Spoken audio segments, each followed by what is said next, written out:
And welcome once again to Community Viewpoint. I'm John Pollock, your host once again, and I hope you enjoy the first segment. And our second segment is we're going to get away from the veterans, and we're going to look at transportation and Pahrump. Today we have we're lucky to have one of the folks that is going to be hopefully having a taxi service in our town, something we haven't had for quite a while, James Jimerson. You may have seen him at our town board meeting about 3 meetings ago giving a presentation about, Yes, it's called Integrity Taxi. Integrity Taxi, yes, sir. And I believe, well, you're a lawyer from Las Vegas? Yes, sir. And you also have had transportation in your background? Yes, sir. We have been practicing law for 37 years, and I want to thank you, John, for the opportunity of appearing here today. And in the course of that, Governor Miller and then later Governor Gwynn appointed me as chairman of the Nevada Taxi Cab Authority, which governed taxi cabs for Clark County. And as a result of that 6-year experience, I kind of got the transportation bug. Yeah. And so after that, we started a 6-car company, a limousine company called Executive Coach and Carriage. And in the course of that work, Mr. Wynn came to me and asked me if I would make a limousine company for the Wynn and Encore resorts. And we did, and we grew from 6 cars to 92 cars in a year. And 92 cars in a year. And now we're over 200 cars there, and that's called Executive Las Vegas. So in the last 9 years, while we've been doing that, I've been looking at the Pahrump market for a long time. And in part, I guess for reasons that are not particularly complimentary to the past provider, in 2010 I was sitting in an NTA meeting, and they were asking for permission to cease providing service during the summer. And the NTA turned them down. I said, no, you signed on for 24/7, you need to continue to provide operations. And the company continued to struggle after that, and they were suspended in January and then formally lost their license here this past July too. So it created a void, and I've been looking at this market again for the last 3 years. So we submitted our application in June, and we are competing with one other group of 3 former drivers of the pre-existing company who banded together, and the hearings are in mid-September with a final decision on October 17. Okay, so you know about our failed bus services too, Yes, that have been I out do. here? You've had that, and you've had failed shuttle services as well. Right. Between Pahrump and Las Vegas, or even intra-Pahrump. We look to offer all of those services we have as part of our application, seeking both shuttle services between Pahrump and starting in Pahrump to Las Vegas and back, as well as Taxi Cab Authority. We already offer limousine services under the name of Executive Limousine. We're wondering if we're going to keep that name or change it to Integrity Limousine. Right. But we currently offer those services, and those services are they start in Las Vegas, but after November 1, they'll be based here in Pahrump. And that's 702-367-7774. But it's under Executive Limousine, and we are prepared to offer services now. You'll see ads and the like. And with this application, we hope to augment that with taxi services and shuttle bus services. So you have the expertise, if you have those many taxis in the larger limousine, market. Or not taxis. Sorry. No problem. Limousine service in Las Vegas. And we have the privilege of having some of the best work, you know. Yes. You have to let me in a limousine. I don't think I've ever been in one, but anyway. It'd be our honor. All right. It'd be our privilege. But why do you think we've failed in the past with our services over here? And what would you bring here to keep yourself from failing? What have you seen our shortcomings? Well, first of all, I think there's poor marketing. I think that the company themselves are not investing in infrastructure, both in terms of late modeled or new equipment. There's a lack of marketing and an awareness of the availability of the service, and then there's just poor management. We're committed to invest several hundreds of thousands of dollars in this project, and we're going to be here. All of our employees will be Pahrump residents. And we had a job fair on July 12th, John. Right. At the Mance Elementary, the Night Coalition. Right.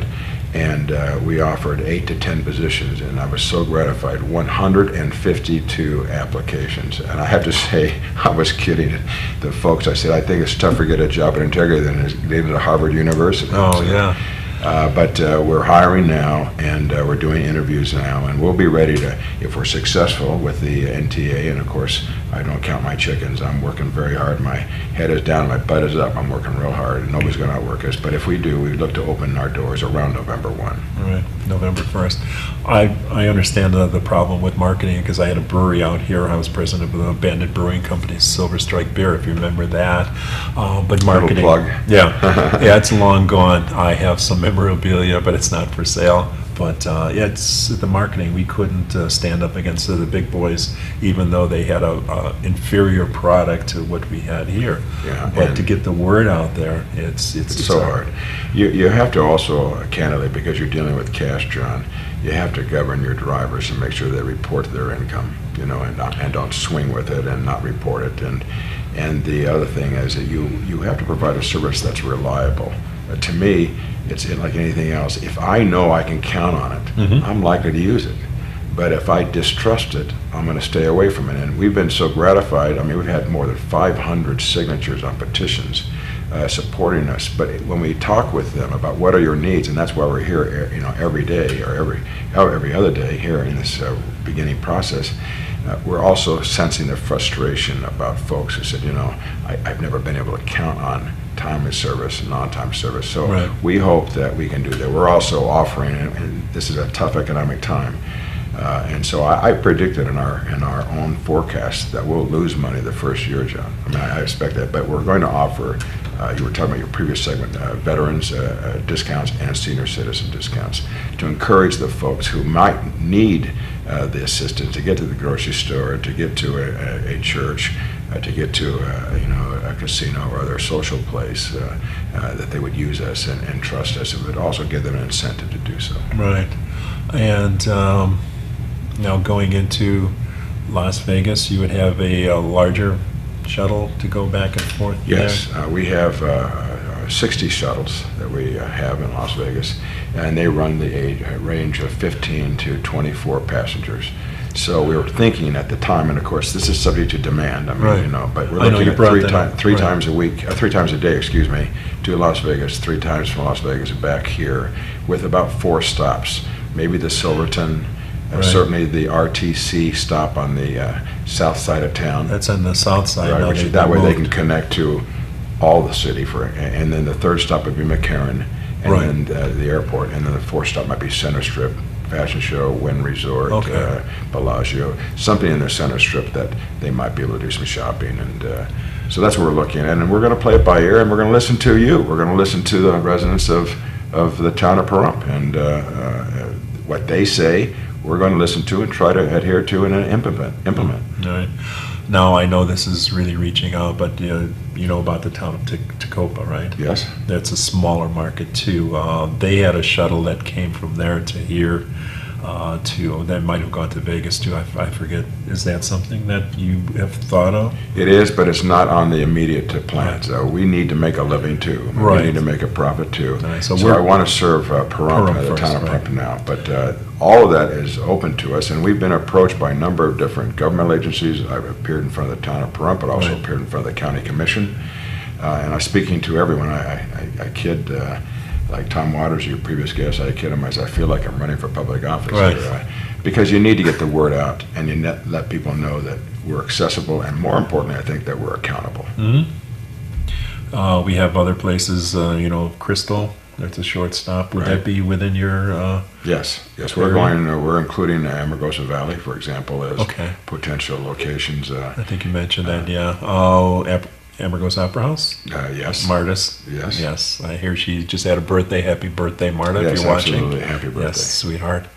And yeah, that'd be great if we can encompass those too, because we have the folks up in the Crystal and Amargosa Valley too. There's a great need for it up there. One of the most amazing things about Pahrump, from a fuel consumption view, is if you were to flip Pahrump Valley over Mount Charleston and place it on top of Las Vegas, you'd find it about as big in terms of distance as the valley that holds 2 million people versus a valley that would hold quite a bit less.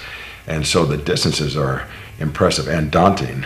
And that's one of the things that we've looked at and are having to deal with too, because I think that there can be a need for an intra-Pahrump shuttle, much like a bus transit system. That could be a market there, but there's going to have to be an embracement by the town of us, our ability to respond in a competent manner, and then to build trust together, and then expand our services as we go along, assuming that we can, find a way to be profitable. Now, have you talked to Butch Boraski? I sure have, and he's a supporter of us. Okay, He's speaking cool. for me Yes. and for us in our September hearings. Oh, great. Yeah, because he's the gentleman that's involved with our transportation Right. group here. That's great. And that's how I met Dr. Waters, was Okay. at a transportation meeting All right. chaired by Butch Boraski. Okay. And that's how I met Tom. And so they've been very, very supportive and helpful, and hopefully we can return the favor to the residents of Pahrump. Okay, so you don't have you have a website probably for your... We do. We also have a website on Integrity Taxi right now. It's just a petition. Okay. We'll have, of course, a website for Integrity Taxi. Right now it's under Executive Las Vegas and under Executive Taxi. And we would encourage the residents of the town of Pahrump to get on their website for Integrity Taxi petition. Please sign in and let us know your name and address, and support us. And we are going to present that as part of our September hearings. And we thank you so very much for your support. I know that many of the folks who are watching here, John, have seen my wife and I and my children out here campaigning. This past Monday, we were at Carmelo's for the Chamber of Commerce luncheon. Okay. And I had my daughter and my son there, and they're the brains and handsomeness of the family. And then we were here this past Wednesday, sat with the sheriff and with his good buddy, the district attorney, Brian Kunze. But one of the joys of this type of work is a chance to meet all of you and all of the folks here. I'm very impressed. It reminds me of when I was growing up. It reminds me of 50 years ago, John, when I thought Las Vegas had more charm than it has now. And the town of Pahrump, I think, has great charm. The people are down to earth. They're in-your-face politics, but it's more honest, and it's more direct. And I'm that type of personality. What you see is what you get. And if you say something you're going to do, you're going to do. And therefore, you're a bit reticent before you make a promise. Right. Because if you make a commitment, you want to honor it. Fantastic. A great deal of information. And the hearings are going to be, what governmental body is that? It's the Nevada Transportation Authority on South Jones, Sahara and Jones. Okay. They're on the 16th and 17th of September. Our opposing company is making their presentation on the morning of the 16th, okay. And we're making our presentation on the 17th. We've identified 71 witnesses. As a practical matter, I think we'll probably call around 25. And again, it's a product of just hard work.